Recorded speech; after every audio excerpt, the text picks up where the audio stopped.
frankly, it was due to the court's calendar.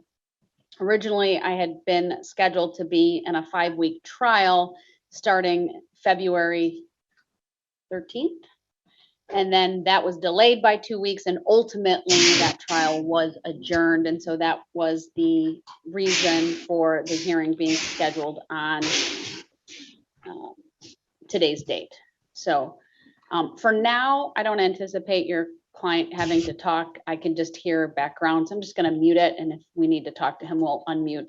There'll be a 30-second delay unless he has the device there, but to unmute. But in any event, I think I've accurately stated kind of the timing of the requests. As I understand, the additional paperwork that was filed as recently as April 12th, and I trust you've seen that, Attorney Covey? Judge, yes, I did see, I think you're talking about document 566. Yes. I have that right in my hand. All right. And so does the state have a grand total for additional restitution the state is seeking?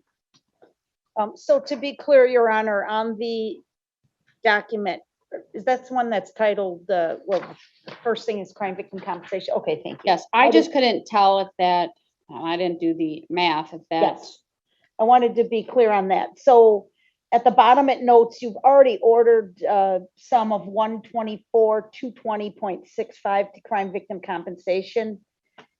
Yes. The grand total that's listed at the top of 134,466.85 encompasses that 124. So this is not in addition to. Okay, so our request for crime victim compensation is 134,466.85. For Wilbur and Associates or Hartford Insurance, total request is $108,164.61. Optum subrogation, $118, $805.62. Progressive Insurance, $10,000 for victim GGG, and Progressive Insurance, $104,662.64 for victim Q. All right, and I believe your letter of November 29 indicates the additional amounts that you're seeking. And then this document really totals things up. Yes, it does. And at the bottom, already ordered the EMC insurance for Waukesha School District. That was already ordered, and there's no update to that number. So that number can remain as fixed.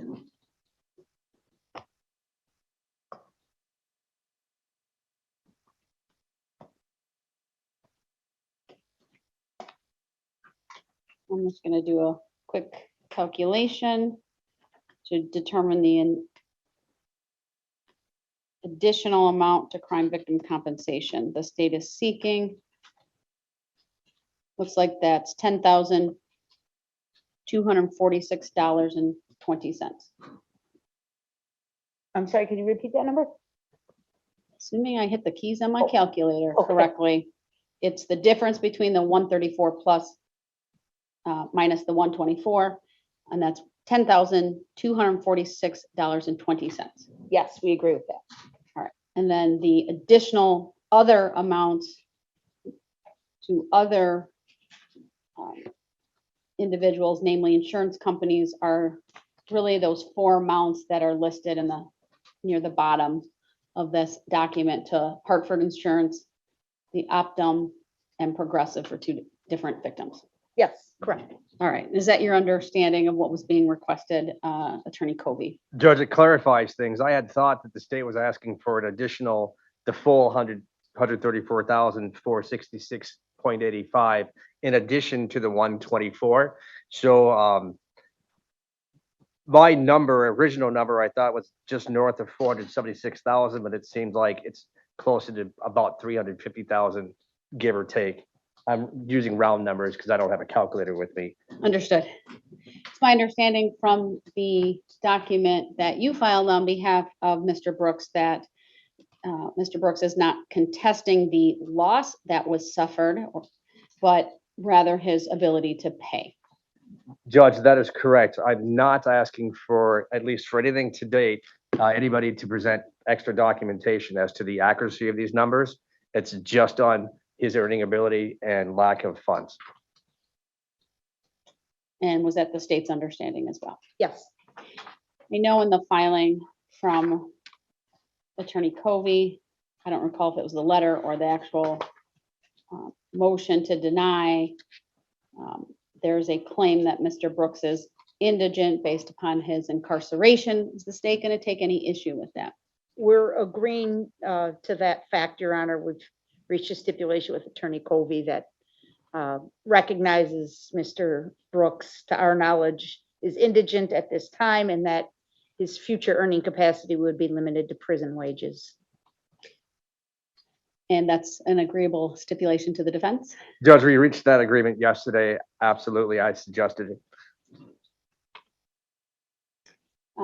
I don't want to be presumptuous, but I know the last time the court addressed restitution, the state was requesting really an order related to an escrow account.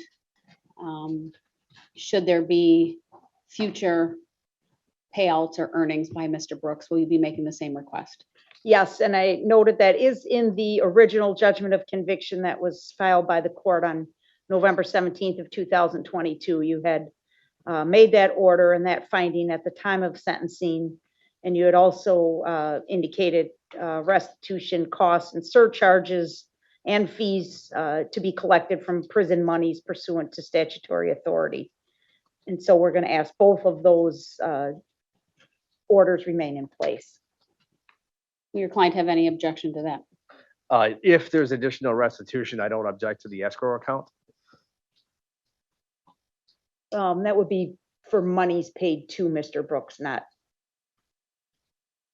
a restitution, not an escrow account beyond that.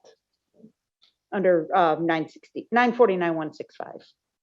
I'm sorry, counsel, if I may, just for 1 second. Oh, yeah.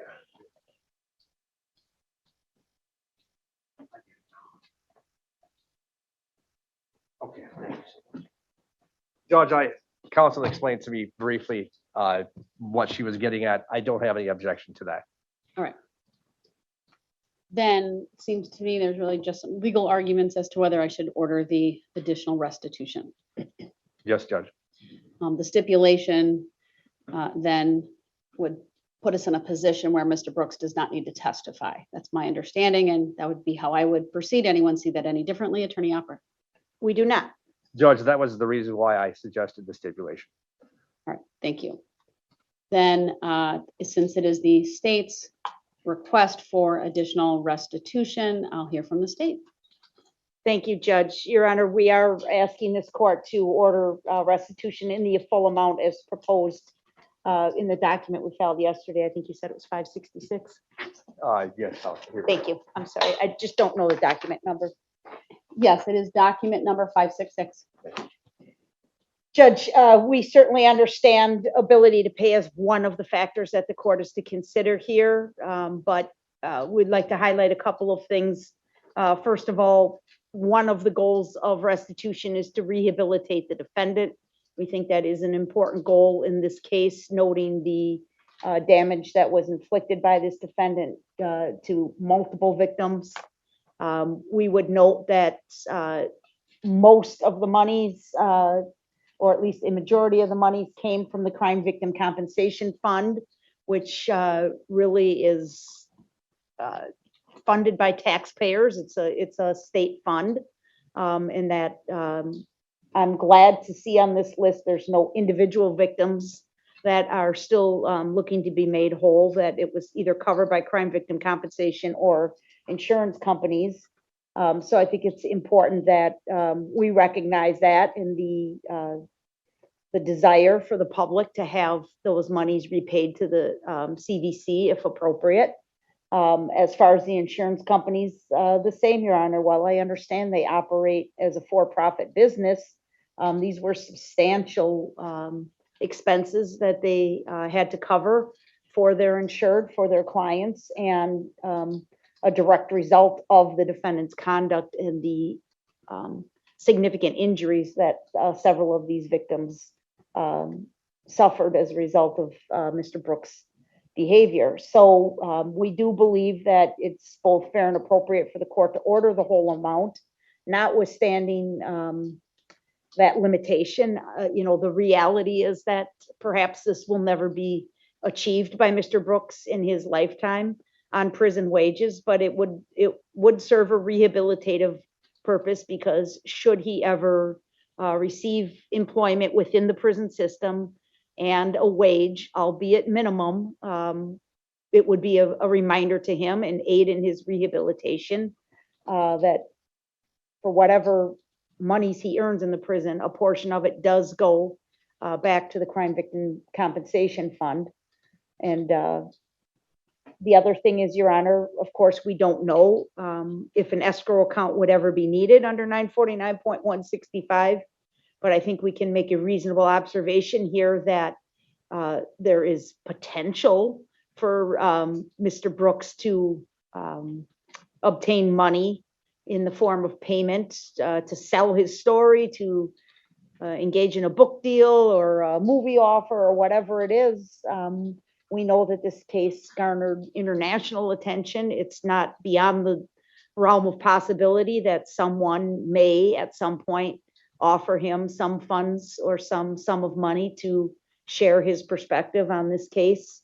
And so I would hate for this court to, set $100,000 today and then tomorrow he gets a $500,000 book deal. That would be offensive, I think, and go beyond the scope and the purpose of restitution. So for that reason, Your Honor, even noting his current limited ability to pay, we feel it's appropriate that you order the full amount as requested.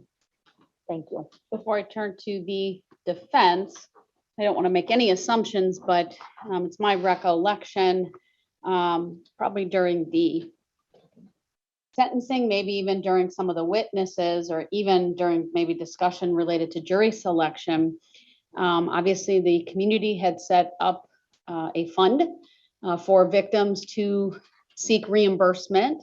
It's my understanding that this restitution amount that's being requested would be larger. I don't know if it would be substantially larger if all losses were being requested by the state. That's an accurate statement, Your Honor, and I think it's very fair to say it would have been substantially larger if it not had been for the generosity of individuals who contributed to those funds. As I recall, were there millions in that fund at one point? I believe that's accurate. Yes, I've confirmed that. All right. And then I had also heard, but I don't know if there's any truth to this, but that at one point, Mr. Brooks himself may have demanded payment to talk to a news organization or some media outlet. Again, I don't want to make assumptions, but I had heard that at one point. Attorney Wichow and I are, I've heard that as well, but I can't confirm that with any certainty, Your Honor. All right, thank you. Then turning to you, Attorney Colby. Thank you, Judge. Although I'm relatively new to the case, I can state just from my review of the file so far, I haven't heard anything at all about anybody offering any kind of book deal or any kind of sums of money in any way, shape, or form to Mr. Brooks. I think it's the odds of Hollywood knocking down his door to give him lots of money for his life story, I think given the totality of the circumstances of this case, I just think are so minuscule that I don't think that argument should be given much weight. I also couldn't imagine any of the media, whether it's a YouTube blogger or the people that are next door to this courtroom, offering Mr. Brooks any money for some kind of exclusive interview. I cannot foresee the future with 1,000% certainty, but I think the odds of that are just exceptionally low. I appreciate the fact, Judge, that the state's stipulating that he's indigent. I think counsel mentioned minimum, and I just want to make sure that the court recognizes that we're not talking minimum wage as a legal $17, $18, $19 an hour for prison work. If he's offered work in any of the facilities that he's going to be serving time at, At best, he'll be getting perhaps a few dimes an hour for janitorial work or cleaning up the kitchen. The type of wages that are earned by inmates in our correctional system, they're not used to save up lots of money. They're used to sometimes save up to buy a bag of Doritos or some deodorant or toiletries. That's essentially his earning capacity. If they let him work, perhaps $1 or $2 a day if he works the entire day. So that's the reality of what he's facing. And Judge, counsel touched on this, and I appreciate her argument. Frankly, whether you order 50,000 or 500,000 or 5 million, it's very unlikely that Mr. Brooks would be able to pay even the smallest fraction of that. But this hearing still matters. This is not just a moot point or a moot exercise, because you do have the duty, Judge, to balance 5 sometimes competing factors as listed in Wisconsin Statute 973.2013. I mentioned it in my motion. And then, of course, the 5th factor was I sent a letter to the court about that yesterday. The 5 factors are the amount of loss suffered by any victim as a result of the crime considered at sentencing. 2, financial resources of the defendant. 3, the present and future earning ability of the defendant. 4, the needs and earning ability of the defendant's dependents. And 5, any other factor which the court deems appropriate. Judge, I'll go just a little bit out of order. On subsection 4 regarding Mr. Brooks' dependents, recognizing that he's currently serving multiple life sentences consecutive, realistically, he's not going to be able to support his dependents anyways. And so that factor isn't really on point for this hearing. On the first criteria, the amount of loss suffered from the victims, I'm not surprised that the totality could be in the millions of dollars. I'm sure it's an absolutely enormous amount. And you have that discretion to give that factor great weight. I concede that. But I also hope that you consider the next 2 factors as well, and they kind of go together. His earning ability and his current financial resources. I hope that gets great weight as well.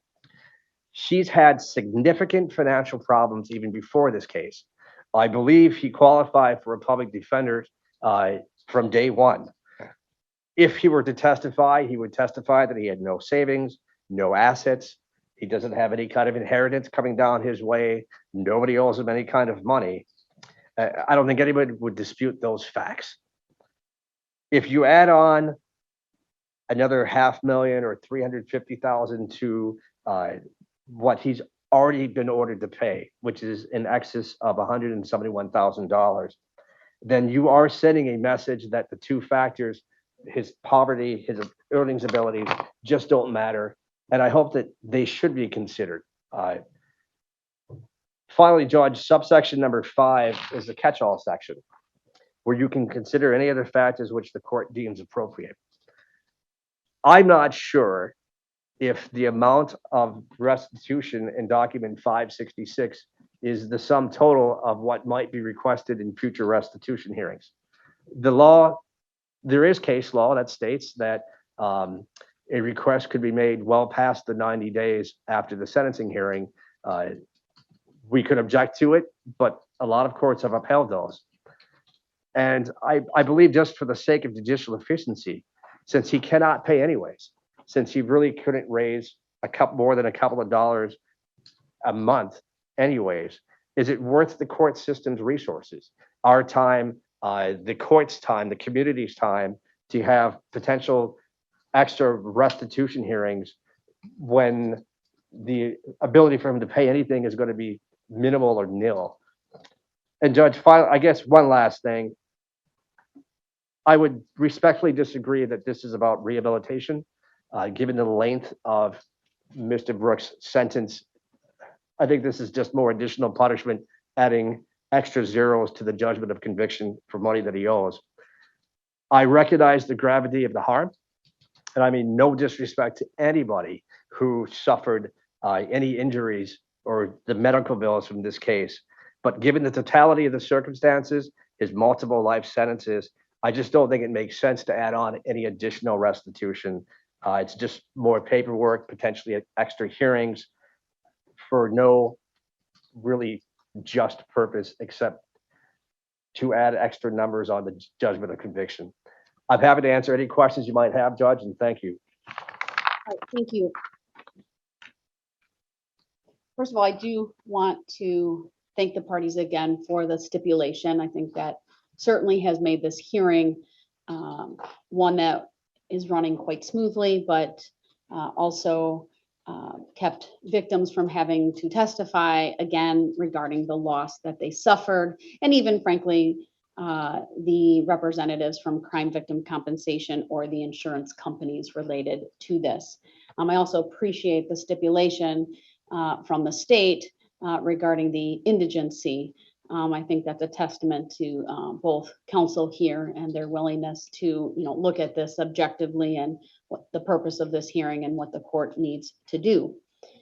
It is true that the court does need to consider the statutory criteria in 973.20. That's been referenced by Attorney Covey, both orally here in court today and in his motion to deny restitution. There are 5 criteria, really, when you look at the statute: the amount of loss suffered by any victim as a result of a crime considered at sentencing, the financial resources of the defendant, the present and future earning ability of the defendant, the needs and earning ability of the defendant's dependents, and any other factors the court deems appropriate, really what we would call the catch-all.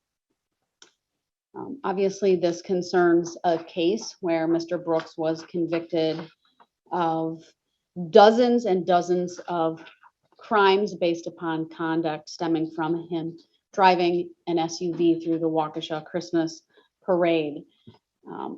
There were 73 named victims, one of whom was the victim of the domestic abuse related convictions. And then, of course, the 6 individuals who perished as a result of his conduct and the 68 others who were injured.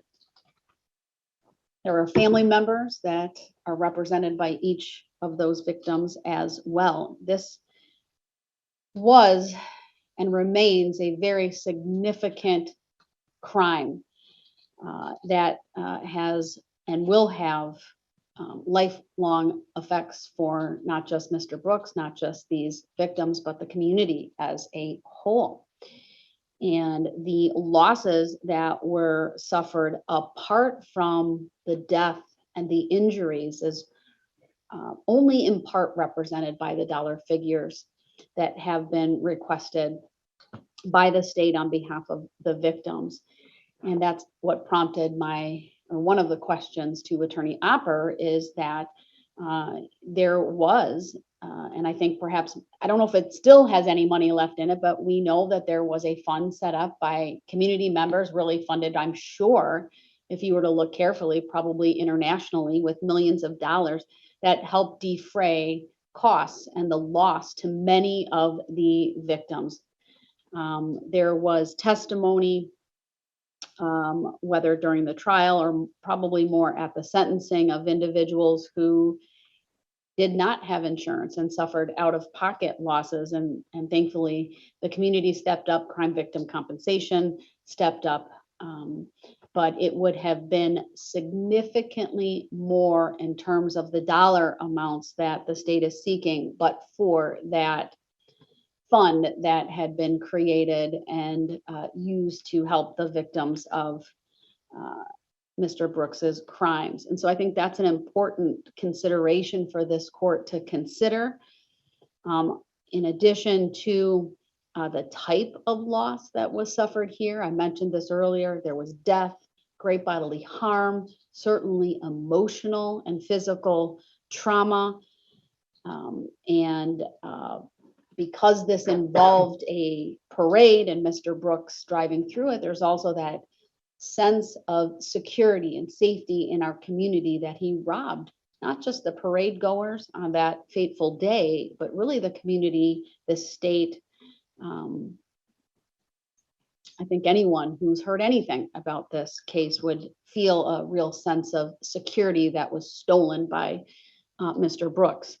I do think the state's argument on rehabilitation is a solid argument. The bottom line is Mr. Brooks completely minimized his conduct both during the trial and at sentencing.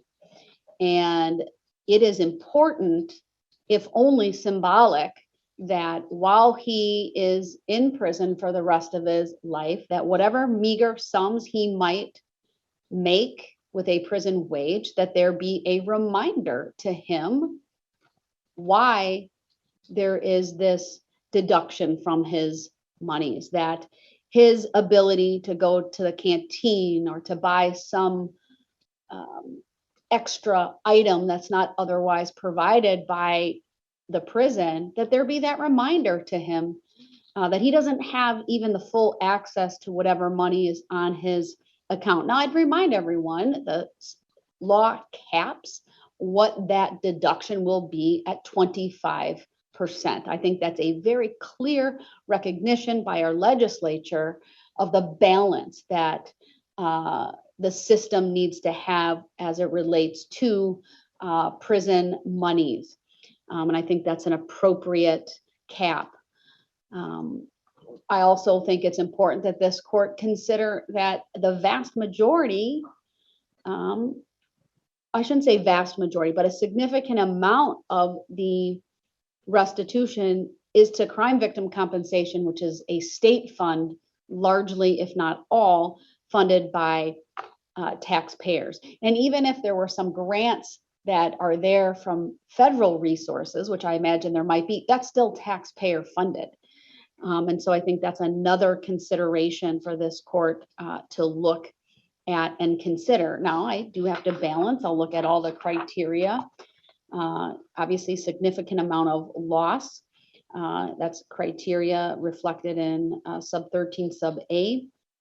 Sub 13 sub B, the financial resources of the defendant. Clearly, they are extremely limited at this time. However, there is absolutely no doubt in my mind that the possibility exists for Mr. Brooks at some point in the future to possibly profit from a book deal, a made-for-TV movie, a movie, whatever it may be. Maybe it's just doing an interview or whatever the case may be. I don't think that can be ruled out, even if he is obviously the person who was convicted of that, but there was international attention.